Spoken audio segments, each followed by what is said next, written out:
Well, it's about day 5 of playing Pokemon, and we're still addicted. But we haven't given them any money yet. So we're hoping you give us some money so we can buy some more lures. Yeah. I'm Sam. I'm Mike. And we're here today to talk to you about the gym system in Pokemon Go.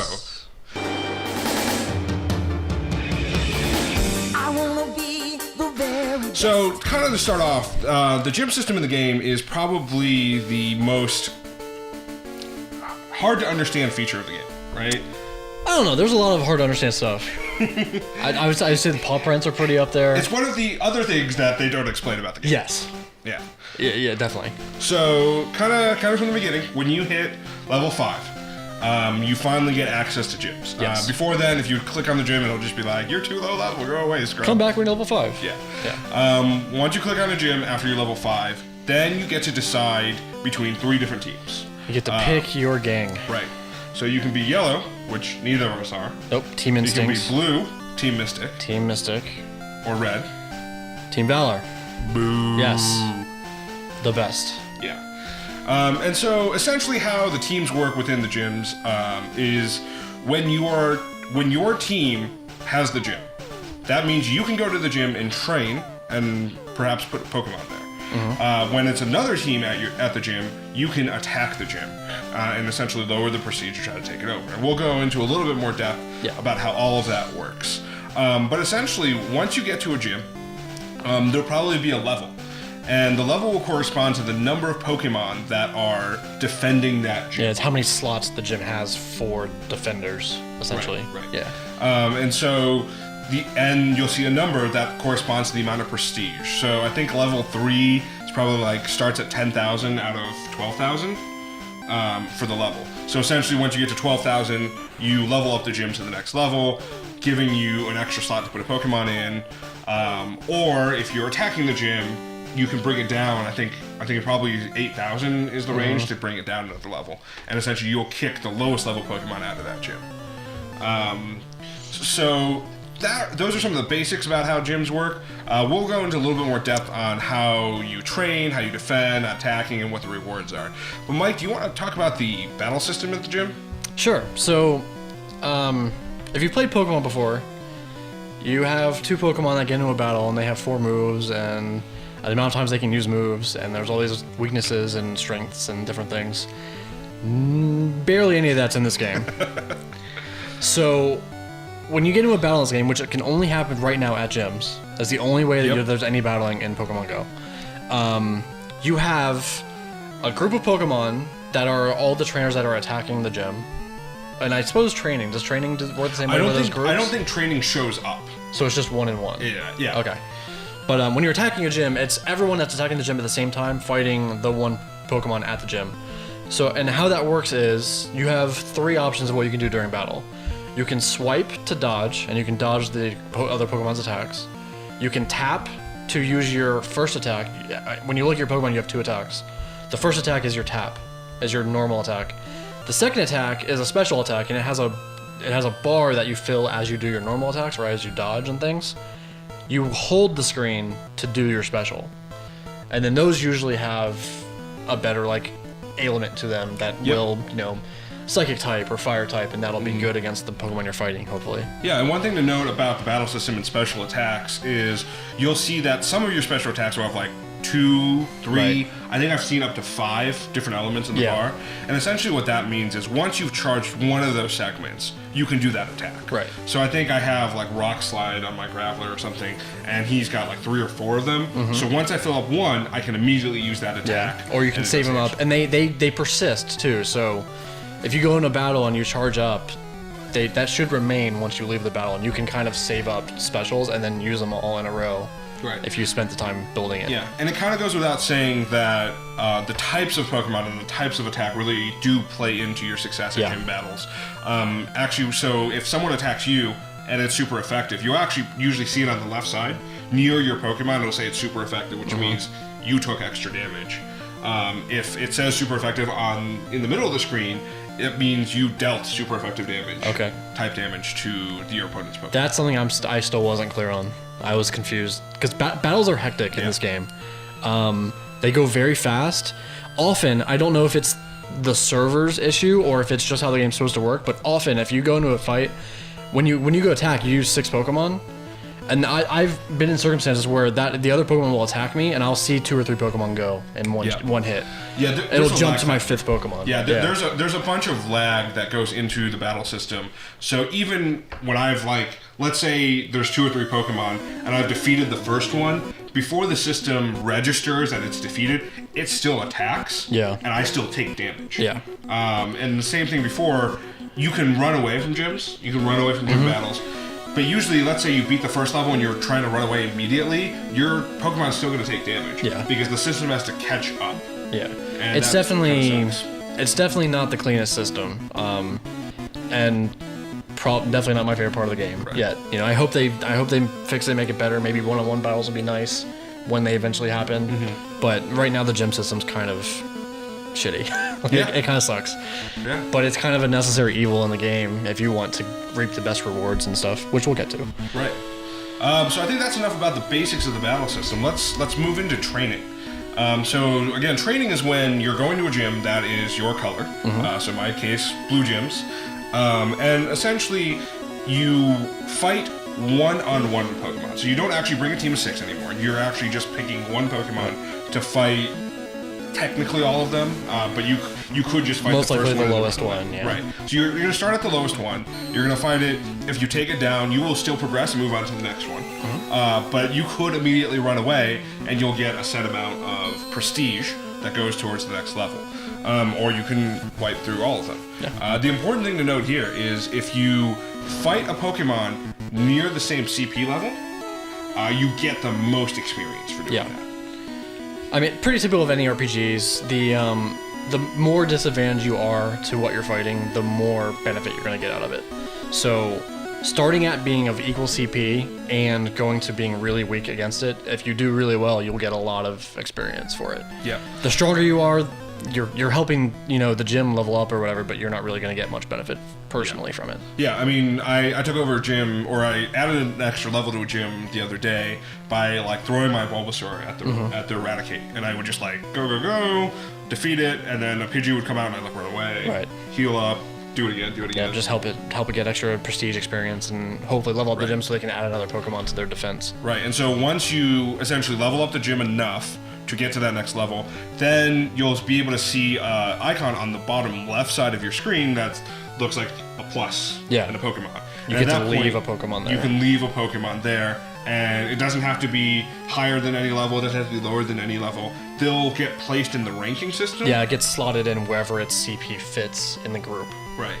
It always goes, the first Pokemon you fight going into a gym is always the weakest one, and it goes all the way to the strongest one, no matter what. Yeah, and generally speaking, I don't think there's a great strategy behind trying to place weaker Pokemon or trying to place stronger Pokemon. Yeah. You want to try to place the strongest Pokemon you can afford to leave off your team, because that's going to let you hold the gym for longer. Yeah. At least as of right now, gyms go like that. Oh yeah, they're changing hands all the time. Yeah, I took over a gym when I left work. By the time I got home, done. Yep. That was a level 3 or 4 gym by the time I left work. And I took a gym last night, and I don't know how soon it was, but by this morning, my Jolteon or my Vaporeon was back and it was dead, so I had to fix it up and get it back on my team. Yep. So training is really important. You do get experience for training. So as long as that CP balance is there. Well, I mean, in all situations, if you lose the battle and you haven't defeated any of the enemy Pokemon, you never get experience. Right. Now, does that help? I haven't done it enough. Does losing to the training Pokemon give the gym experience? You have to beat it. You have to beat it to give it experience. So for either person to get experience, it has to be beat it. Okay. Correct. Yep. So I mean, that's training in a nutshell. It's really lopsided against training, to be honest. It's hard to level up. Now, maybe I haven't run through 600,000 CP. And I think the meta is definitely still kind of being discovered. As we've said a number of times, and everyone knows, this game is not very well explained. So everyone's still playing around trying to figure out the best way to do things and the best way to level up and the best way to take care of your gym. I think the way that we're seeing gyms change hands so often, I do think it's part of the design of the game. They don't want one person to hold a gym for forever. They want it to be able to change a lot. But also, it's because people haven't figured out the best way to hold a gym, probably. Like, everyone's still kind of building up and getting strong Pokemon, so there's still contention. I think things could change a lot when people start to travel. Yeah, Yeah. definitely. When different types get introduced to different cities and stuff. Yeah. So we've kind of talked about training, we've kind of talked about defending. Now let's talk about attacking, which I find really fun. Yeah.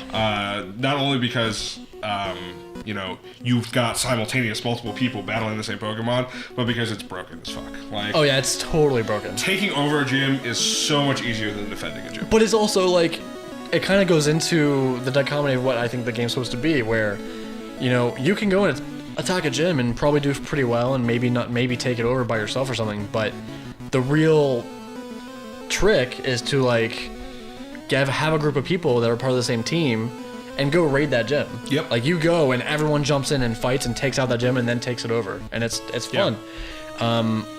We didn't actively do it, but we were over at one of our stops near this gym last night, and there was another group on the same team that was like, well, we're about to go attack the gym. I'm like, well, we are too. And then we just kind of ended up doing it together. Yeah. And it just destroys it. So basically how the attacking mechanic works is you go to the gym, and then you pick a lineup of 6 Pokemon. Obviously, the first Pokemon you pick is the one that will spawn initially. Yeah. And so you pick your order a little bit, and then you go in and you start fighting that first Pokemon. Now, if other trainers join you in that fight, you will see them in the game. Yeah, they'll be there. Which They'll is be cool. there fighting alongside you. And even if it's the same thing. You go through, you fight your Pokemon. Let's say you put really weak Pokemon there, but you're with friends, and your 6 Pokemon go down, that battle still goes on. Yeah. So essentially, if your friends end up defeating all of the Pokemon, you will still get credit for that win. Yeah. And you get experience, and the prestige will get knocked down a little bit, so it's pretty cool. Which I could see eventually being a power leveling tactic.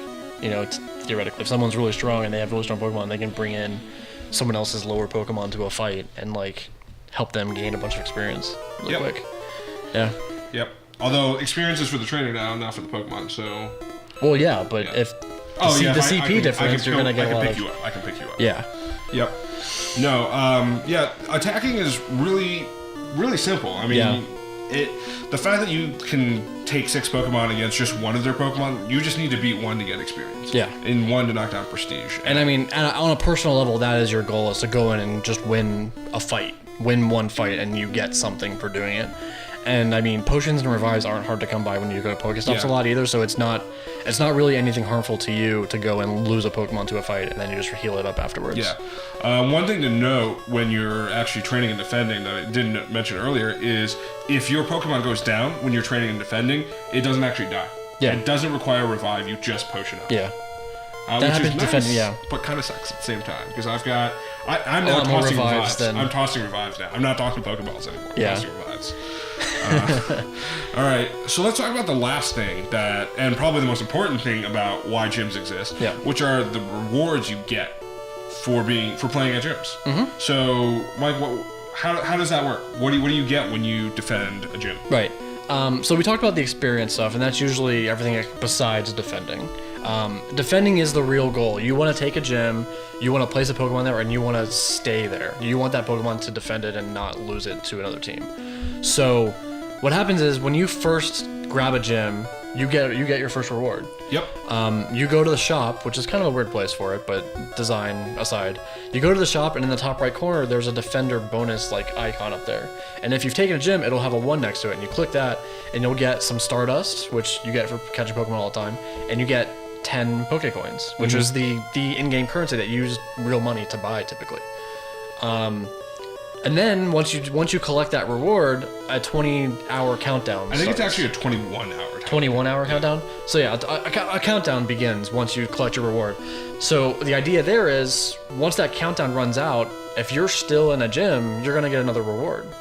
And I haven't seen it personally, but Sam corroborates that if you have multiple gyms, that award just stacks and multiplies. Yeah. That being said, though, if you're about to take down multiple gyms, you should wait, because what ended up happening to me today is I took over a gym in the morning, I got my 10 coins, then I took over a gym in the afternoon, and the timer was still going. I didn't get an extra 10 coins for the gym.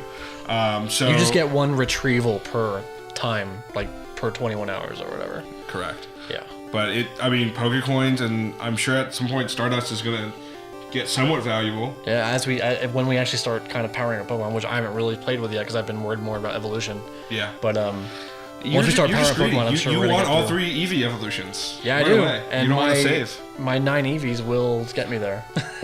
I need one more Eevee. One more Eevee. I got my Vaporeon already, which is good for this area. But I want my Jolteon. Yeah, that would be great. That would be great.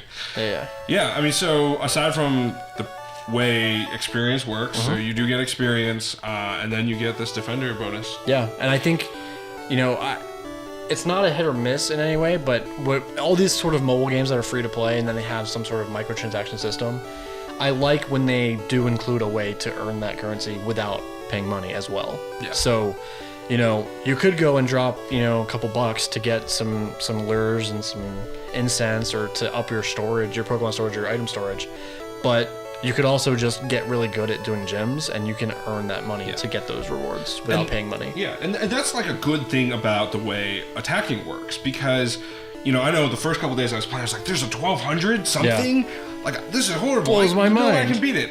And then, but when you realize you got like 4 people, like, even if he's one-shotting Pokemon, like, you can still get enough damage to take it down. Yeah, 4 or 5 3 or 400s could probably take out the 1200. And because potions are so easy to get, you're just like, all right, fine, that one's over. I got 500 experience. Yeah. Potion, play again. So. Potion. Yeah. Battle. Yeah, I mean, so absolutely, like, you should go out and battle at a gym. Yeah, there's no real detriment to doing it, so you should. If you are in a rural area that has no Pokestops and a Poke Gym for some reason, then you should reconsider. But other than that, go to your local gym, take it down, join Team Mystic, or go join Team Valor because it's better. And I think that's the other thing to note is that there's not that much variance right now because gyms get taken down so quick. Yeah. A lot of people were like, oh no, go look at what gyms are in your area and then pick a different color. No. Even if all the gyms are your color, you can go train. Like, you don't need to just worry about taking down gyms. Yeah. So, no, it's great. So, if you have any more questions about Pokemon Go or want to know how to play and get more interested, we're actually going to be streaming on a maybe semi-regular basis. And talking and we'll do some little questions. Q&A streams. Right. And so if you're interested in getting in on those streams, go ahead and follow us on twitch.tv/nerdy_nights. Yep. Which is right there. Or our Facebook page, we'll post in advance on there if we're going to do it on Twitter and everything. That's right. Our first one is going to be tomorrow. Yeah. Which this video doesn't necessarily tomorrow. But the 12th? If it's July... Is it 13th or 12th? It's the 13th. July 13th. We're going to do our first stream. Pretend we didn't say this. Yeah. But yeah, no, I think, at least for the time being, I think I'm going to keep playing Pokemon. Mike, you're probably going to keep playing. For the time being, yeah. All right. I'll be way more interested in saying I'm going to keep playing once I get my Pokewalker thing. Because then I won't have to stare at my screen all day. And I'm going to Orlando tomorrow. So I know, you're going to go and get a bunch of water Pokemon. All those water Pokemon. And then I'll have a stop over in Denver and I'll pick up more rock Pokemon. You're going to have a major advantage when you come back with all those waters. We'll see. All right, well, that's it for another segment on Pokemon Gyms. Please tune in to our channel and subscribe if you like this video. Until next time, I'm Sam. I'm Mike. Later.